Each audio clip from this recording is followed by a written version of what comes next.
बच्चों, आज हम आपकी पुस्तक सरस्वती मंथन मेरा अपना व्याकरण कक्षा 4 के 10वें पाठ का हमारा 10वां पाठ है क्रिया और काल। क्रिया और काल को हम अंग्रेजी में वर्ब एंड टेंस भी कहते हैं। बच्चों, इन चित्रों को देखें। बच्चों, जैसे इन चित्रों में पीना, नहाना, पढ़ना, पढ़ाना, खेलना, सोना, रोना, हंसना आदि। बच्चों, ये शब्द पीना, नहाना, पढ़ना, पढ़ाना, खेलना, सोना, रोना, हंसना आदि ये सारे क्रिया हैं। बच्चों, क्रिया वह होती है जो कोई काम हो, जिसमें किसी काम के होने या करने को हम क्रिया कहते हैं। आपने ये अभी समझ लिया कि क्रिया किसे कहते हैं। किसी काम के होने या करने का पता चलता है, वे क्रिया कहलाते हैं। बच्चों, आज हम इस कक्षा में क्रिया के भेद पढ़ेंगे। तो बच्चों, क्रिया के 2 भेद होते हैं। कौन कौन से? पहला होता है सकर्मक क्रिया और दूसरा होता है अकर्मक क्रिया। सकर्मक क्रिया वह होते हैं जिस क्रिया के साथ कर्म प्रयोग होता है, उसे सकर्मक क्रिया कहते हैं। जैसे मोहन ने पुस्तक पढ़ी। यहाँ मोहन करता है, पुस्तक कर्म है और पढ़ी क्रिया है।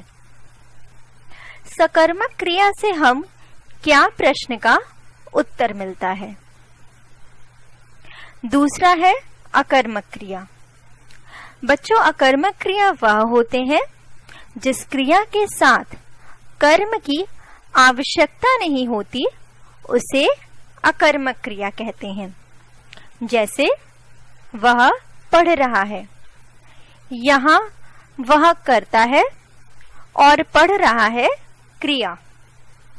अकर्मक क्रिया से हम कौन प्रश्न का उत्तर मिलता है? तो चलिए अब हम इस पाठ को विस्तार से आपकी पुस्तक में पढ़ते हैं कि इसे कैसे पढ़ाया है। क्रिया और काल, वर्ब एंड टेंस। पढ़ो और समझो। काम का होना क्रिया है। रमेश सो रहा है। घोड़ा दौड़ रहा है। प्रभात खाना खा रहा है। अब बताओ, रमेश क्या कर रहा है? सो रहा है। प्रभात क्या कर रहा है? खा रहा है। घोड़ा क्या कर रहा है? दौड़ रहा है। यहाँ सो रहा है, खा रहा है और दौड़ रहा है से काम के होने का पता चलता है। जिस शब्द से किसी काम के करने या होने का पता चलता है, उसे क्रिया कहते हैं। क्रिया के भेद। क्रिया 2 प्रकार की होती हैं। पहला सकर्मक क्रिया और दूसरा अकर्मक क्रिया। सकर्मक क्रिया सहित या साथ, जमा कर्मक कर्म के अर्थात कर्म के साथ होने वाली क्रिया। रोहन फुटबॉल खेल रहा है। कविता गाना गा रही है। इन चित्रों के नीचे लिखे वाक्यों को पढ़ें और क्रिया के साथ क्या लगाकर प्रश्न करो। प्रश्न: रोहन क्या खेल रहा है? उत्तर: फुटबॉल। प्रश्न, कविता क्या गा रही है? उत्तर, गाना। जब क्रिया के साथ क्या प्रश्न का उत्तर मिलता है तो क्रिया सकर्मक क्रिया होती है। ध्यान दें, काम करने वाले को कर्ता कहते हैं। कर्ता जो काम करता है उसे क्रिया कहते हैं और क्रिया का प्रभाव जिस पर पड़ता है उसे कर्म कहते हैं। ऊपर दिए गए वाक्य में रोहन और कविता करता है, फुटबॉल और गाना कर्म है, खेल रहा है और गा रही है क्रिया है। जिस क्रिया के साथ कर्म होता है उसे सकर्मक क्रिया कहते हैं, जैसे गाना, खेलना, पढ़ना, उड़ाना, पहनाना आदि। अकर्मक क्रिया, अ बगैर या बिना, जमा कर्मक, कर्म के अर्थात कर्म के बिना होने वाली क्रिया। बच्चा सो रहा है, गुड़िया रो रही है। इन चित्रों के नीचे लिखे वाक्यों को पढ़ो और क्रिया के साथ कौन लगाकर प्रश्न करो। प्रश्न, कौन सो रहा है? उत्तर, बच्चा। प्रश्न, कौन रो रही है? उत्तर, गुड़िया। जब क्रिया के साथ कौन प्रश्न का उत्तर मिलता है तो क्रिया अकर्मक क्रिया होती है। ऊपर दिए गए वाक्यों में बच्चा और गुड़िया करता है, सो रहा है और रो रहा है क्रियाएं हैं। यहाँ कर्म नहीं है, इसलिए ये दोनों ही अकर्मक क्रियाएं हैं। जिस क्रिया में कर्म नहीं होता उसे अकर्मक क्रिया कहते हैं, जैसे रोना, सोना, नहाना, चलना, बैठना आदि। जानने योग्य बातें, कुछ शब्दों से काम के होने का संकेत मिलता है। इन शब्दों का प्रयोग क्रिया के सहायक रूप में होता है। उदाहरण, यहाँ है, था और होगा शब्द काम के होने का संकेत करते हैं। इन शब्दों का प्रयोग क्रिया के सहायक रूप में होता है। इन शब्दों को सहायक क्रिया कहते हैं। मोहन होशियार है, रोहन कमरे में होगा। चेतक बहुत तेज था।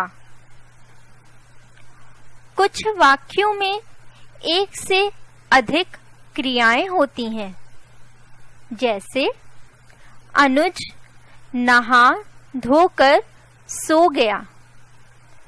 यहाँ नहाना धोना और सोना दोनों क्रियाएं एक साथ आई हैं। इस वाक्य को इस तरह भी लिख सकते हैं, अनुज नहाया धोया और सो गया। कभी कभी क्रिया मात्र एक शब्द की होती है, जैसे उसने खाया, मैंने पाया।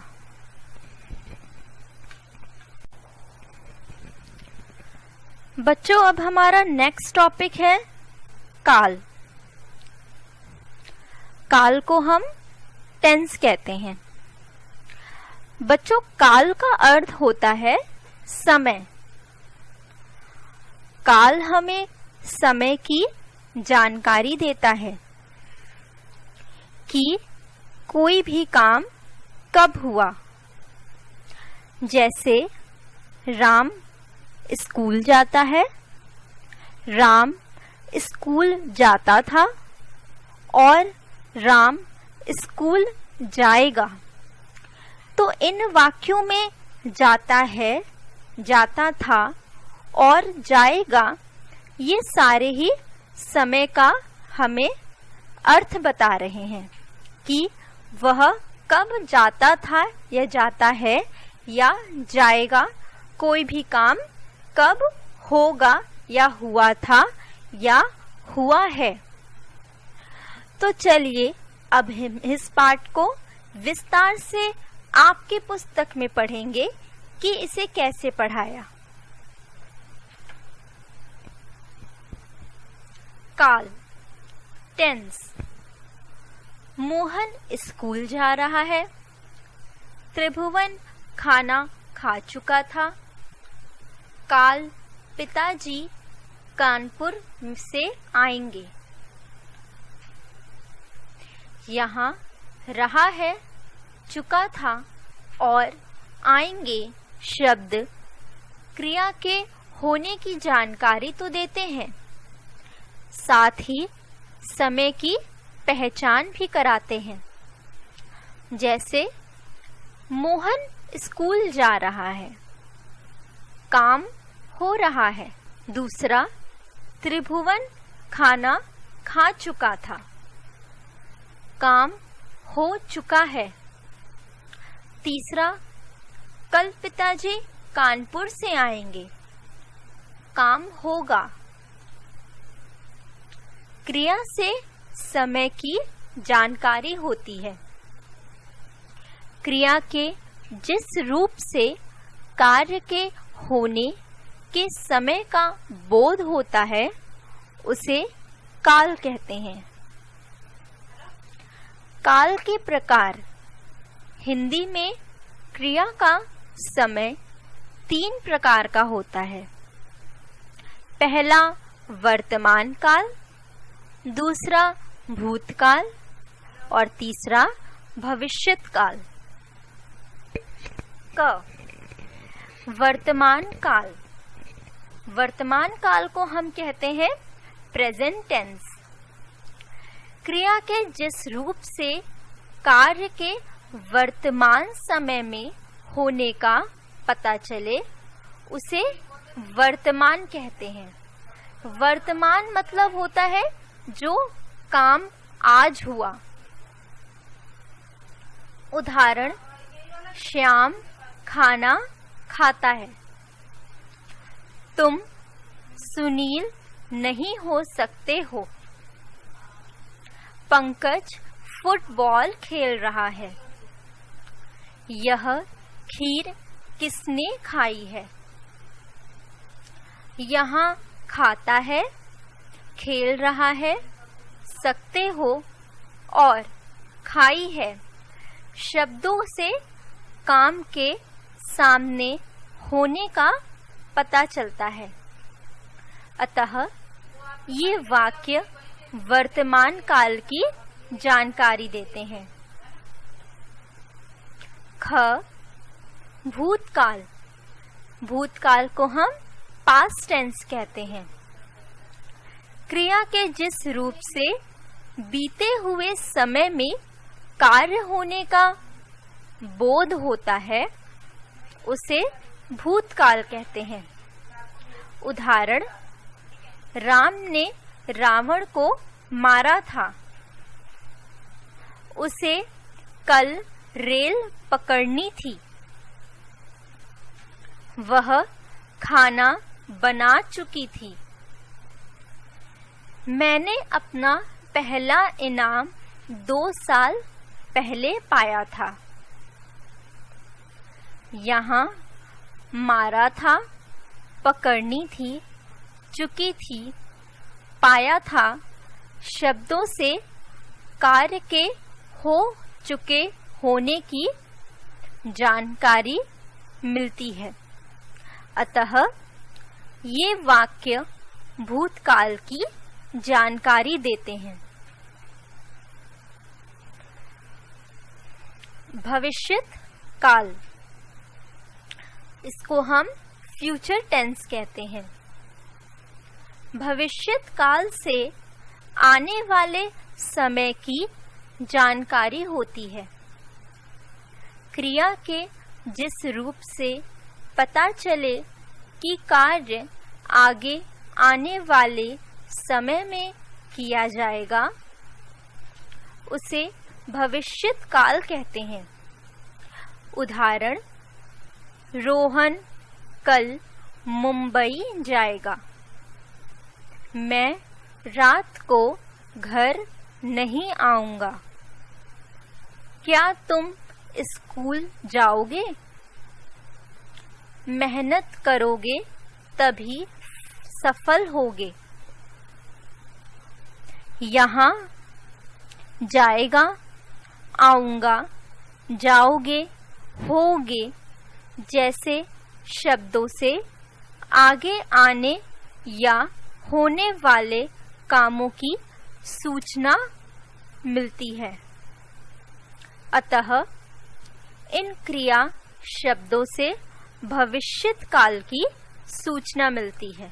हमने सीखा, जो शब्द कार्य के होने की जानकारी दे उन्हें क्रिया कहते हैं। क्रिया 2 भेद के होते हैं। पहला सकर्मक क्रिया और दूसरा अकर्मक क्रिया। कुछ क्रिया शब्द क्रिया सहायक रूप में कार्य करते हैं। इन्हें सहायक क्रिया कहते हैं। कभी कभी वाक्य में क्रिया एक ही शब्द की होती है। क्रिया शब्द समय की पहचान भी कराते हैं। क्रिया के होने के समय को काल कहते हैं। काल का अर्थ समय होता है। काल 3 प्रकार के होते हैं: वर्तमान काल, भूतकाल, भविष्यत काल। वर्तमान काल से सामने हो रहे कार्य की जानकारी मिलती है। भूतकाल से हो चुके कार्य की जानकारी मिलती है। भविष्यत काल से होने वाले कार्यों की सूचना मिलती है। अभ्यास, अभ्यास को हम अंग्रेजी में एक्सरसाइज कहते हैं। पाठ की समझ। पहला, नीचे दिए गए प्रश्नों के उत्तर लिखिए। क, काल किसे कहते हैं? उदाहरण देकर समझाइए। बच्चों, आप अपने पाठ को याद करें और सोचिए कि काल किसे कहते हैं और सोचकर इसका उत्तर लिखें। इसका उत्तर है, क्रिया के होने के समय को काल कहते हैं। जैसे, वह खाना खा चुका, पिताजी कल दिल्ली जाएंगे। ख, काल और क्रिया में अंतर है। अंतर क्या है? उदाहरण देकर बताइए। बच्चों, इसका उत्तर है, जो शब्द कार्य के होने की जानकारी देते हैं वह क्रिया कहलाते हैं, और जो क्रिया के होने के समय को काल कहते हैं। जैसे बारिश हो रही है। ग, काल के प्रकार को उदाहरण सहित समझाएं। इसका उत्तर है, बच्चों, काल 3 प्रकार के होते हैं। पहला, वर्तमान काल। इसका उदाहरण है, पंकज पढ़ रहा है। दूसरा प्रकार है भूतकाल। इसका उदाहरण है, राम ने रावण को मारा। तीसरा प्रकार है भविष्यत काल। इसका उदाहरण है, कल हम बाजार जाएंगे। भाषा की समझ। दूसरा, नीचे दिए गए वाक्यों के काल बताइए। ख, क, मोहन खा रहा था। बच्चों, ये कौन सा काल है? खा रहा था मतलब कि था, मतलब कि वो बीत चुका है, तो ये हमारा भूतकाल है।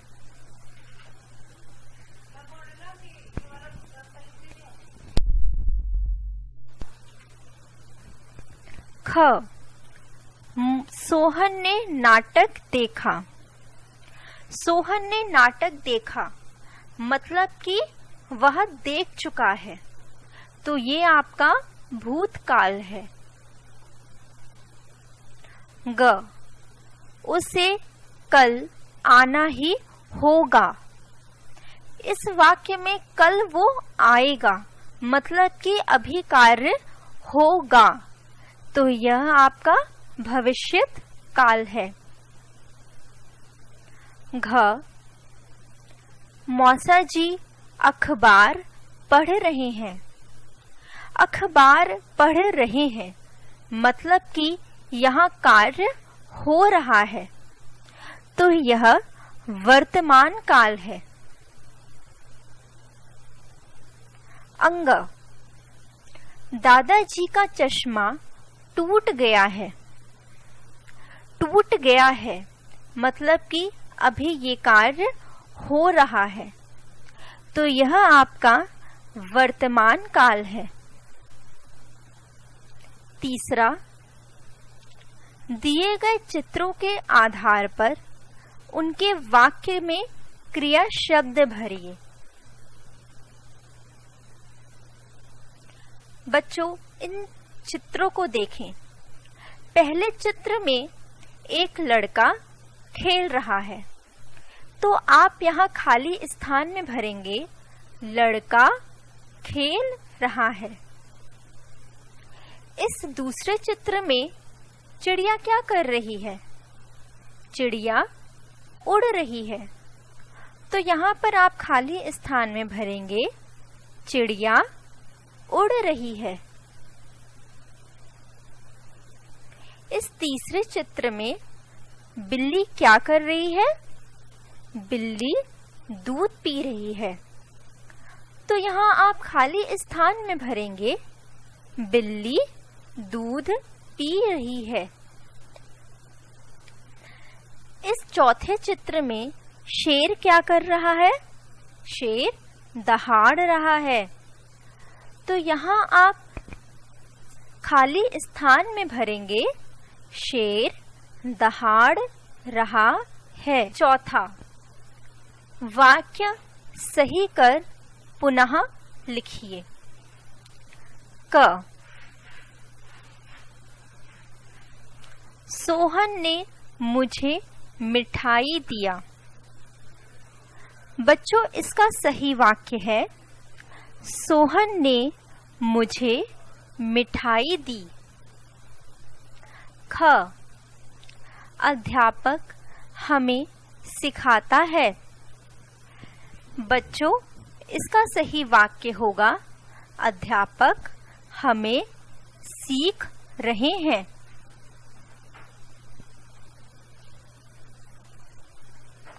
ग, आइए अंदर बैठ जाओ। बच्चों, इसका सही उत्तर होगा आइए अंदर बैठ जाइए। घ, क्या आपने मंजन किए थे? बच्चों, इसका सही उत्तर होगा क्या आपने मंजन किया था? पांचवा, वाक्यों में कर क्रिया का सही रूप लिखिए। क, राहुल ने पिछले 2 दिन से पढ़ाई नहीं की है। ख, उसने सारी कविताएं याद कर ली। ग, तुम्हें जैसा ठीक लगे वैसा ही करो। घ, मरता क्या ना करता। छठा, नीचे दिए गए शब्दों को वर्तमान, भूत और भविष्य काल में प्रयोग कर वाक्य बनाइए। क, चढ़ना। चढ़ना, सभी सीढ़ी पर चढ़ रहे हैं। ये हो गया आपका वर्तमान काल। फिर सब सीढ़ी पर चढ़ रहे थे। ये हो गया आपका भूतकाल। इसका तीसरा वाक्य होगा सब सीढ़ी पर चढ़ेंगे। ये हो गया भविष्यत काल। ख, खाना। हम खाना खा रहे हैं। ये है आपका वर्तमान काल। दूसरा वाक्य होगा दादाजी ने खाना खा लिया। ये है आपका भूतकाल। तीसरा है पापा आकर खाना खाएंगे। ये है आपका भविष्यत काल। भाषा की परख। सातवां, वर्तमान काल के वाक्यों के सामने सही का निशान लगाइए। क,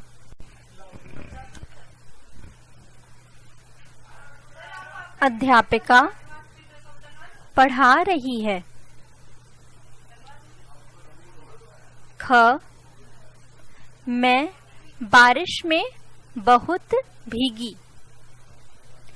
ग, पिताजी ने अखबार पढ़ा।